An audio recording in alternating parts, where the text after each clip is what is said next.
Black van. He was being taken to the federal building. He was still listed as a prisoner, but this was already temporary.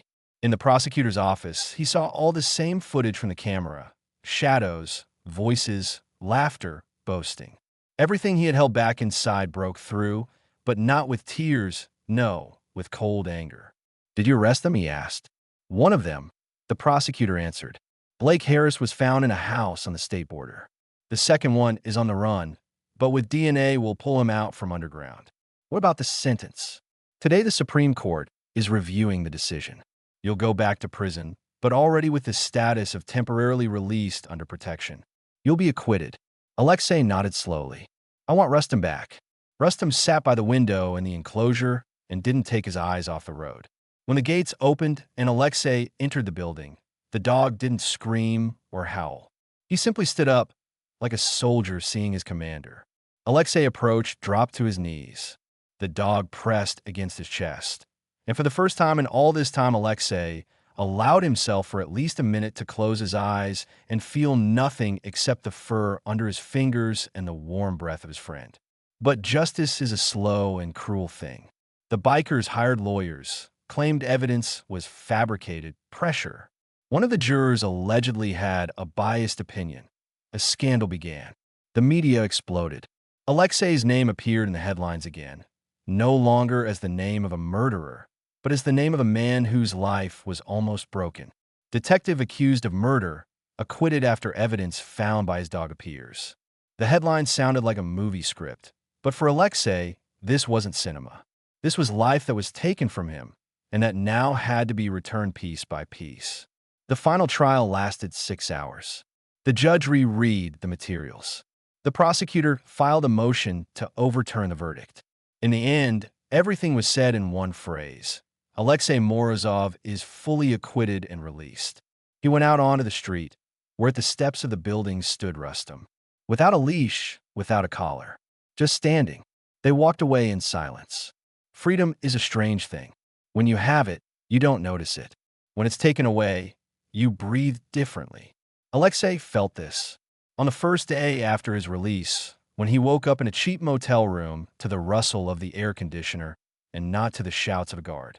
He lay on the bed in the clothes they gave him when he left and listened to Rustam quietly snoring nearby on the floor. He didn't know where to go. He had no friends left. His family had scattered across different states, and those who were nearby had turned away. The phone, given to him by the police department, vibrated. SMS from Green. Harris gave up the second one. Charlie Gruber, extradition tomorrow. Want to be present? Alexei didn't answer. He didn't want to be present. He wanted all this to end. The next day, he still went to the courthouse. Not to participate, but to watch. The prisoner transport van pulled up under guard. A man with long, dirty hair and a crumpled jacket got out.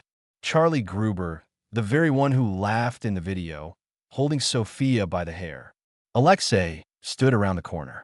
No one noticed him, except one. Charlie. He turned his head and froze. Their eyes met for a couple of seconds, and in those seconds Alexei saw real fear. The very kind that isn't shown in court. He knew the man who killed would now live in fear, as he himself had lived. 2 weeks later, the trial against Harris and Gruber began. The prosecutor called witnesses, DNA experts, video editing specialists. The defense tried to dispute the memory card, claiming it could have been planted. But the main thing was different. On one of the tapes found at Harris's, investigators found a piece of video where he was bragging. "Yeah, we just buried that cop." Of course, who's going to listen to him after that? And then another phrase. "And that woman is to blame herself. Who did you get involved with?" That was enough. The court sentenced Blake Harris and Charlie Gruber to life imprisonment without the possibility of parole. At the end of the court session, the prosecutor, gathering his folders, looked at Alexei. "Want to file a civil suit? Compensation, false accusations. Years of life, reputation, millions there." Alexei shook his head. Know why? He looked at Rustam, sitting in the corridor and chewing an old ball. "I don't need money. I need all this to stay behind." Later, he was called to talk shows, interviews for a major TV channel. He refused. He was invited to speak at a conference on criminal justice reform. He refused. He was offered to write a book. He refused. He simply got into an old car, bought with the remaining money, threw a bowl, blanket, backpack into the trunk, and said to Rustam, "Let's go." The house he moved into was old, creaky, and smelled of what all houses that have stood empty for a long time smell of: dampness, old wood, and forgotten life. But it was clean. The owner, a local carpenter, before leaving repaired the roof, left firewood, and in parting said, "Here silence doesn't just go as background. Here silence is like a person you'll have to live with."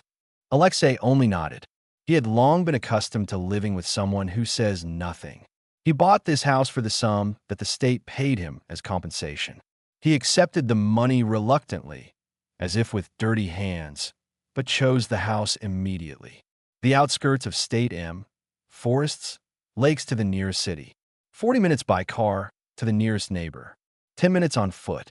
The perfect place to not hear other people's voices. At first, life flowed strangely.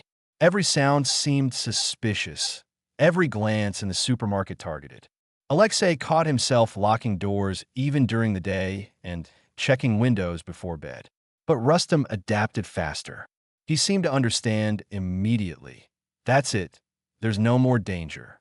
Now just live. Every morning began the same. First silence, then Rustam's footsteps on the floor. Then he got up, opened the door, went out on the porch, inhaled the morning cold air, and watched as steam rose from his coffee cup. Rustam lay at his feet, putting his muzzle on his paws, and calmly waited. Sometimes he went into the forest, not for hunting, not for prey, just walked. An axe over his shoulder, a thermos in his backpack. He left for the whole day, and only by evening returned with brushwood, mushrooms, sometimes with fish. He worked with his hands. This was the only thing that gave the feeling that he was alive. The neighbors, or rather, the few who lived nearby, didn't intrude. One local mechanic named Wald offered him side work, fixing fences, sawing firewood. Alexei didn't refuse. He wasn't looking for friends, but he had no enemies here either. "Where are you from?" Wald asked once. "From far away?" Alexei answered. That was enough. Once a month he went to town, bought food, fishing tackle, books. Sometimes he took old newspapers, as if looking for mentions of himself there, but they hadn't written about him for a long time. The world forgot, and that was good. Rustam sat next to him in the car, looked out the window, quietly snorted when they drove past bikers. He still remembered the smell. Alexei felt this, but now none of them caused alarm. Those who should have been imprisoned were imprisoned. The rest disappeared. One day Green came to him without a uniform, without a police car, with signals, in an old pickup truck with a bag in his hands. He got out, said hello, sat on the porch, and silently opened a beer. "So this is where you are," he said. "And where else would I be?" Green nodded. "Didn't restore your rights?" "Don't want to. I'm no longer in the system. You were a good cop. Doesn't matter anymore." They were silent for 10 minutes. Then Green put the bag on the floor. "Here are documents, if you ever want to be reinstated." And also here, he took out from the inner pocket a small medallion, a service badge on the back. Engraved, Morozov, 21st District to the end. "It's not official, but you earned it." Alexei took it, looked at it, squeezed it in his palm. "Thank you. I'll go. Good luck." They never saw each other again. Years passed. Rustam grew old.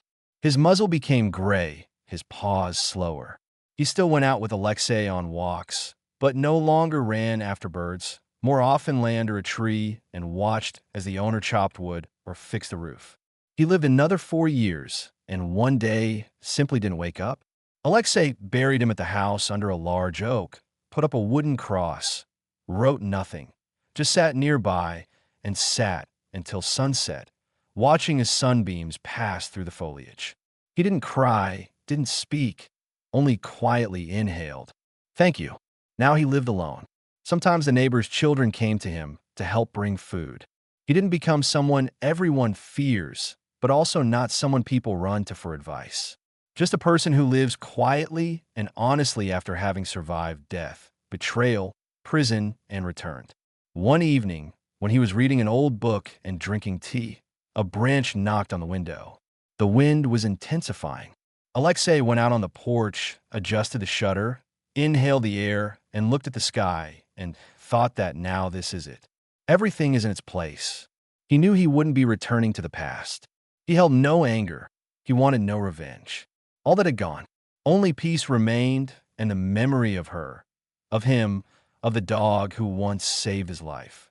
He lowered himself onto the porch steps, turned his face to the wind, and closed his eyes. Silence.